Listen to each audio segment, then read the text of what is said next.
Assalamualaikum warahmatullahi wabarakatuh. Saya Cantika Eka Sabdagusnia dengan NIM PU 7139025004. Di sini saya akan menjelaskan presentasi fisika farmasi terkait 3 materi. Yang pertama ada fenomena antarmuka, yang kedua mikromagnetik, yang ketiga suspensi kasar. Nah, untuk materi yang pertama yaitu fenomena antarmuka. Fenomena antarmuka adalah peristiwa fisika kimia yang terjadi pada bidang batas antara dua fase yang tidak saling bercampur, immiscible, seperti cairan gas, cairan-cairan, atau cairan padat.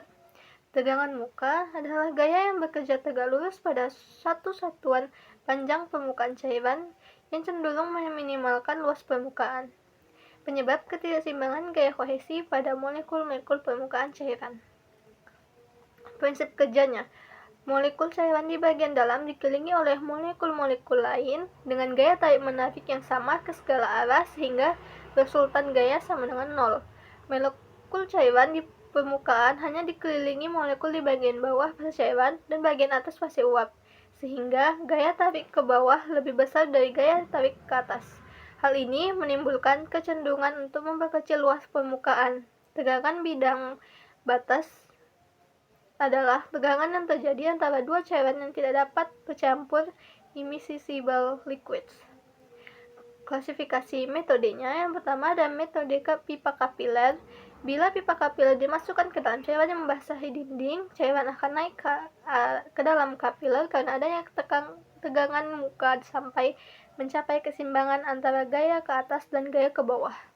Proses yang terjadi, satu, saat pipa kapiler dicelupkan ke dalam cairan yang membasahi dinding, gaya adhesi antara cairan dan dinding kaca lebih besar daripada gaya kohesi antara molekul cairan. Kedua, cairan akan merayap naik sepanjang dinding kapiler untuk membentuk meniskus cekung. Tiga, tegangan muka bekerja sepanjang keliling permukaan kontak menarik cairan ke atas. Keempat, kenaikan berhenti saat tercapai gaya keseimbangan gaya ke atas, tegangan muka, sama dengan gaya ke bawah berat kolom cairan. Lalu metode lainnya yaitu metode cincin Dunoy menggunakan logam tipis yang dicelupkan ke permukaan cairan, lalu diukur gaya diperlukan untuk menarik cincin hingga film cairan terputus. 3. Metode tetesan. Metode tegangan permukaan dari berat atau volume tetesan cairan yang jatuh dari ujung pipa kapiler berdasarkan keseimbangan gaya gravitasi dan tegangan permukaan. Keempat, metode gelembung. Mengukur tekanan tambahan yang diperlukan untuk membentuk gelembung udara dalam cairan yang berhubung langsung dengan besar tegangan permukaan. Lalu faktor-faktor yang mempengaruhi tegangan permukaan. Yang pertama, jenis cairan. Jenis cairan dan gaya tarik molekul besar seperti air, tegangan permukaan besar. Cairan dengan gaya tarik antar molekul kecil seperti bensin, tegangan permukaan kecil. Suhu naik, maka tegangan permukaan turun. Alasannya, molekul bergerak lebih cepat, interaksi antara molekul berkurang. Ketiga, adanya zat larut dapat menaikkan atau menurunkan tegangan permukaan. Menaikkan tegangan permukaan seperti elektrolit anorganik, non-elektrolit tertentu seperti sukrosa dan gliserin. Menurunkan tegangan permukaan sabun, deterjen, alkohol. Rumus perhitungan persamaan satu gaya ke bawah F sama dengan Pi kali R kuadrat kali H kali Rho kali G. Persamaan kedua gaya ke atas F sama dengan 2 kali Pi kali R kali gamma kali konstan, di mana gamma adalah tegangan muka dan adalah sudut kontak pada keseimbangan gaya ke bawah dengan gaya ke atas dari persamaan 1 dan 2. Dan untuk air, kebanyakan cairan organik umumnya tan sama dengan 0 atau dapat dianggap sebagai lapisan paralel dengan kapiler, sehingga harga cos sama dengan 1. Maka persamaan 3 yaitu Y gamma sama dengan setengah kali L kali H kali Rho kali G. Contoh perhitungannya seperti ini. Dalam percobaan kapiler, air naik setinggi 0,03 m di dalam pipa dengan jari 0,005 m. Massa jenis air adalah 1000 dan percepatan gravitasi 9,81 meter per sekon. Hitunglah besar tegangan permukaan air tersebut. Hanya tinggal berarti dikalikan setengah dikali hasil yang sesuai soal, dan hasilnya ini 0,0736. Pengaplikasian stabilitas emulsi digunakan untuk menjaga campuran minyak dan air tetap stabil. Surfaktan menurun tegangan antarmuka sehingga emulsi obat tidak mudah terpisah. Lalu untuk suspensi obat, membantu partikel padat terdispersi merata dalam cairan. Tegangan permukaan yang dikendalikan membuat suspensi lebih homogen dan tidak cepat mengendap. Lalu ada formulasi obat cair. Obat yang sulit larut dibuat lebih mudah larut dengan surfaktan atau kosolven. Hal ini meningkatkan kelarutan atau bioavailabilitas obat. Mikrokapsul dan pengantaran obat. Fenomena antarmuka dimanfaatkan untuk membungkus zat aktif dalam partikel kecil. Teknik ini melindungi obat dari degradasi dan memungkinkan pelepasan terkontrol. Jadi kesimpulannya, fenomena antarmuka terjadi pada bidang batas dua fase yang tidak tercampur dengan tegangan permukaan sebagai gaya yang minimal luas permukaan cairan. Metode pipa kapiler mengukur tegangan permukaan berdasarkan cairan dalam pipa sempit sehingga tercapai keseimbangan gaya dengan rumus gamma sama dengan setengah kali R kali H kali Rho kali G. Metode ini sederhana, akurat untuk cairan yang membasahi dinding kapiler dan sangat relevan dalam farmasi untuk formulasi emulsi, suspensi, dan sistem pengantar obat. Lalu materi kedua yaitu mikromimetik. Mikromimetik adalah cabang ilmu farmasi yang mempelajari sifat fisik partikel serbuk dalam skala mikro, terutama yang berhubungan dengan ukuran, bentuk, luas permukaan, porositas, dan distribusi partikel. Ilmu ini sangat penting karena sifat partikel mempengaruhi kecepatan disolasi obat, bioavailabilitas, stabilitas fisik sediaan, proses manufaktur. Klasifikasi metode. Metode yang digunakan dalam partikel metode pengayakan. Metode pengayakan adalah teknik penetapan ukuran partikel serbuk dengan cara memisahkan partikel berdasarkan ukuran geometriknya menggunakan ayakan bertingkat mesh yang memiliki lubang jala berbeda. Dalam proses ini, sampel serbuk ditempatkan pada ayakan paling atas dengan lubang terbesar. Kemudian digetarkan sehingga partikel yang lebih kecil ukuran jala akan lolos ke bawah, sedangkan partikel yang lebih besar akan tertahan di atas. Setelah proses selesai, serbuk yang tertahan di setiap ayakan ditimbang untuk mengetahui persentase distribusi ukuran partikel. Dengan demikian, metode pengayakan memberikan gambaran langsung mengenai fraksi kasar dan halus dalam metode sampel serbuk sehingga dapat digunakan untuk analisis dan praktis dalam mikromimetik. Lalu metode lainnya ada metode optik, digunakan untuk mengukur ukuran partikel dengan cara mengamati suspensi atau emulsi di bawah mikroskop. Sampel ditempatkan pada slide lalu ukuran partikel dilihat menggunakan mikrometer atau diproyeksikan ke layar foto untuk memudahkan pengukuran. Lalu ada metode sedimentasi digunakan untuk menentukan ukuran partikel dengan prinsip hukum Stokes, yaitu partikel yang berada dalam cairan akan mengendap dengan kecepatan tertentu sesuai ukuran densitas viskusitas medium. Prinsip kerjanya, metode pengayakan bekerja dengan cara memisahkan partikel serbuk berdasarkan ukuran, menggunakan saringan ayakan yang memiliki nomes berbeda. Susunan ayakan disusun bertingkat dengan nomes terbesar di atas hingga terkecil di bawah.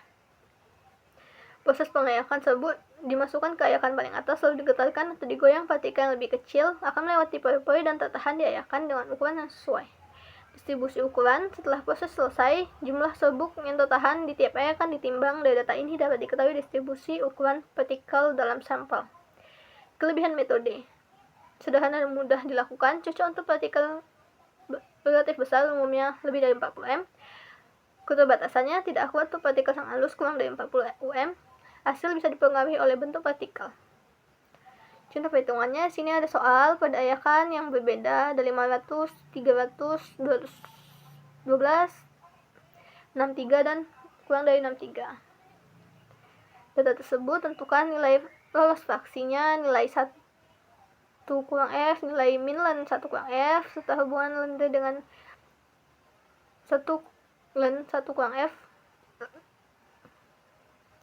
Lalu contoh perhitungannya nih.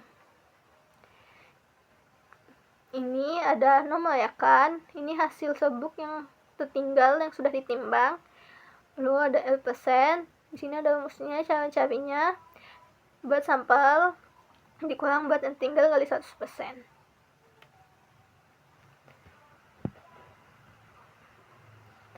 Lalu ada L%-nya sudah dapatkan, lalu ada cari nilai lolosnya dengan cara 100% dikurang dari hasil yang ini. Mencari nilai F dari hasil lolos dibagi dengan 100. Mencari 1 kurang F berarti 1 dikurang nilai F. Lalu untuk minlearn 1 kurang F itu masukkan nilai 1 kurang F. Begitu kan selanjutnya. Ini ada learn, minlearn, terus masukkan nilainya. Untuk mencari learn ini bisa dengan di kalkulator learn hasil setiap nomor ayakan. Jadi learn masukkan nomor ayakan akan keluar ini. Terus kita akan mencari nilai n. Pada kalkulator kita bisa dengan mode shift lalu pilih lin. Setelah itu hasil dari nilai ini kita dikomakan dengan nilai ini, terus kita M+. Di situ akan kita dapat nilai N 1 sampai 6. Lalu kita akan mencari nilai A, B, sama N dengan cara shift S-file replay 2 kali.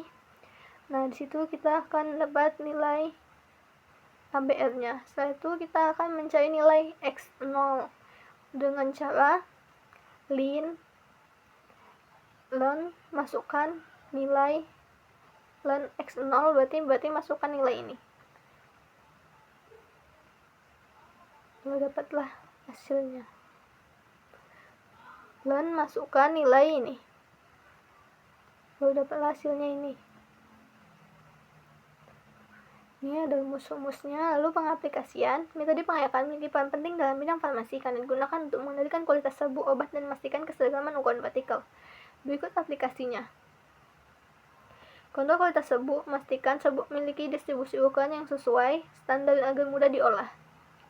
Formulasi tablet, ukuran partikel melalui sifat alur serbuk, kompresibilitas, dan kekosongan tablet. Formulasi suspensi dan emulsi, partikel halus lebih stabil dalam cairan, sedangkan partikel kasar cenderung mengendap. Kecepatan disolusi obat, semakin kecil ukuran partikel, semakin cepat obat larut sehingga bioavailabilitas meningkat. Standarisasi farmakope berdasarkan kemampuan melewati ayakan standar. Jadi, kesimpulannya, mikrometer mempelajari sifat fisik partikel serbuk yang mempengaruhi disolusi, stabilitas, dan proses produksi obat. Metode pengayakan misahkan partikel menggunakan ayakan bertingkat mass, partikel besar dari 40 m dengan prinsip partikel kecil lolos dan partikel besar tertahan. Metode ini praktis distribusi ukuran langsung dan aplikatif untuk kontrol kualitas serbuk, formulasi tablet, serta standarisasi farmakope. Selanjutnya, materi ketiga yaitu dispersi kasar suspensi.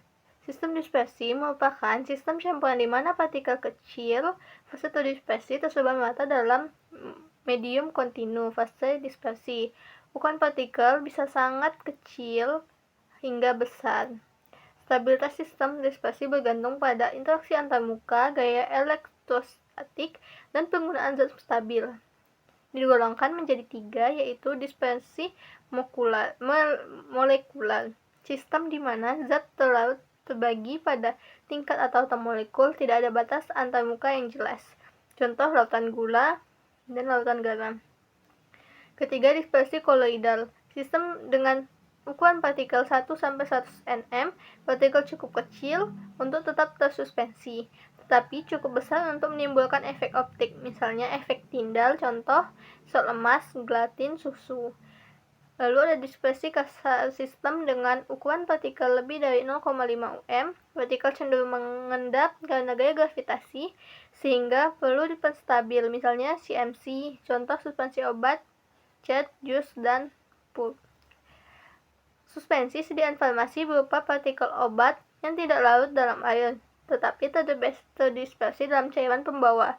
Suspensi harus memiliki sifat partikel mengendap perlahan, mudah terdispersi kembali bila dikocok, homogen saat dituangkan, stabil secara fisik dan kimia.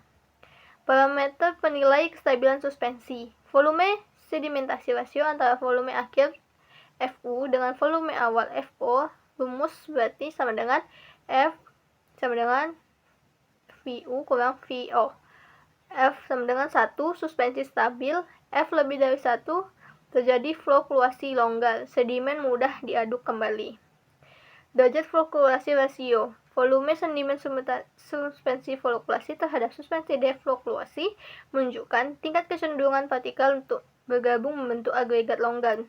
Metode biologi ilmu yang mempelajari sifat alur suspensi digunakan untuk menilai sedimentasi, kemampuan redispersibilitas, serta pengaturan vehikel cairan pembawa. Perubahan ukuran partikel, evaluasi kestabilan ukuran partikel dengan metode Friestau cycling, pembekuan pencarian berulang, tujuannya untuk melihat apakah ada terjadinya pertumbuhan kristal atau perubahan sifat partikel. Karakteristik suspensi: ada sistem fluktuasi, partikel berupa agregat bebas lebih besar, laju pengendapan cepat, endapan terbentuk cepat namun tidak padat atau keras, mudah didispersikan kembali, reversible, surpenatan cairan atas terlihat jernih. Sistem defluktuasi: partikel terpisah secara individu lebih kecil, laju pengendapan lambat, endapan terbentuk lambat namun memadat, cracking, sulit untuk tidak bisa didispersikan kembali, irreversible, surpenatan tidak keruh. Suspending agent. Suspending agent adalah bahan tambahan dalam sediaan suspensi yang berfungsi meningkatkan viskositas medium cair, sehingga partikel padat dapat tetap tersuspensi, tidak cepat mengendap, dan mudah terdispersi kembali saat dikocok.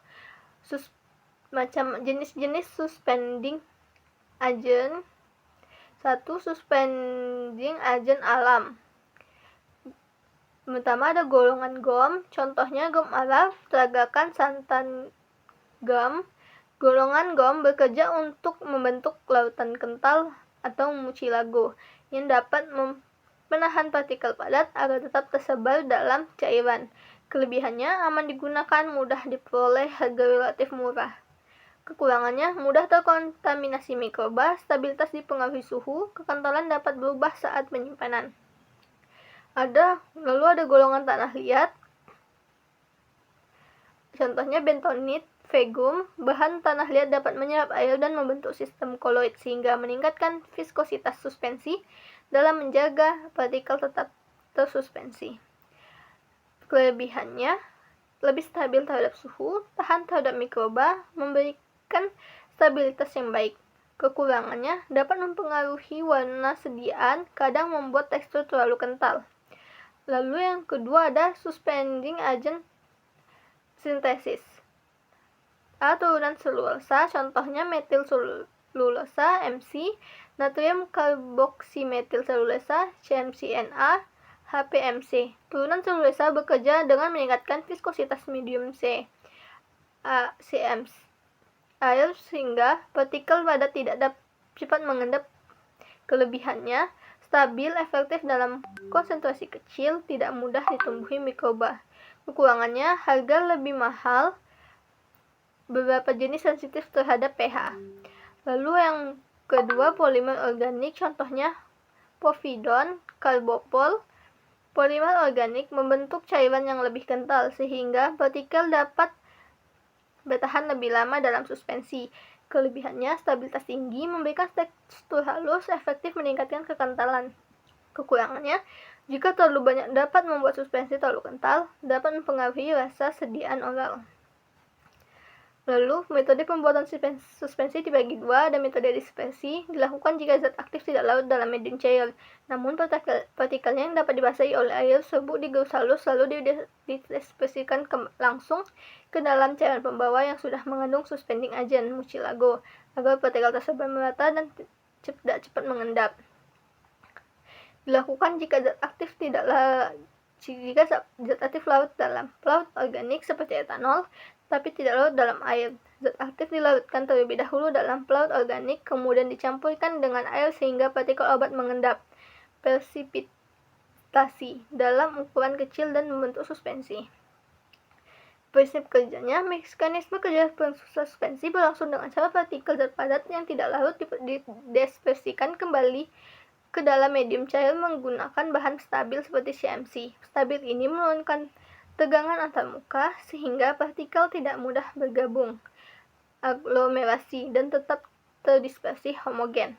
Ketika terjadi pengendapan akibat gravitasi, sistem diatur agar partikel membentuk flokulasi parsial. Endapan cepat terbentuk tetapi longgar dan mudah didispersikan kembali. Hal ini mencegah terbentuknya deflokulasi yang menghasilkan kick keras dan sulit diaduk. Dengan mekanisme ini, suspensi dapat tetap stabil, mudah dikocok kembali, dan mempertahankan efektivitas zat aktif selama penyimpanan maupun penggunaan.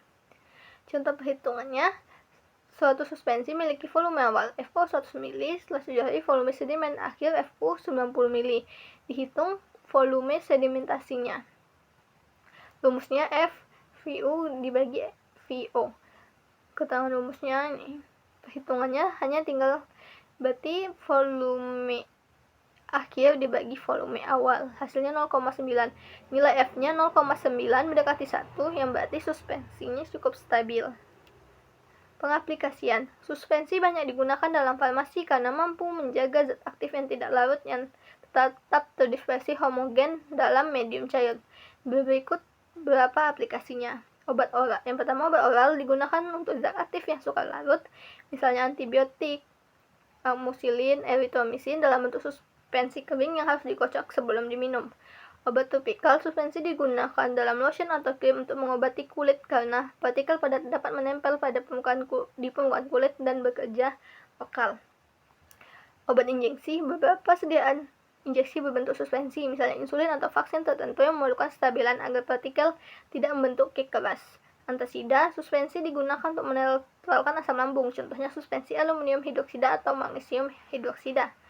Formulasi pediatrik, suspensi lebih mudah diberikan pada anak-anak dibanding tablet karena dikocok dan diminum dengan rasa yang lebih sukai. Kesimpulannya, suspensi adalah sediaan partikel obat yang tidak larut yang terdispersi dalam cairan. Suspensi stabil memiliki sistem flokulasi yang dapat longgar mudah dikocok dan suspending agent alam atau sintesis untuk meningkatkan viskositas.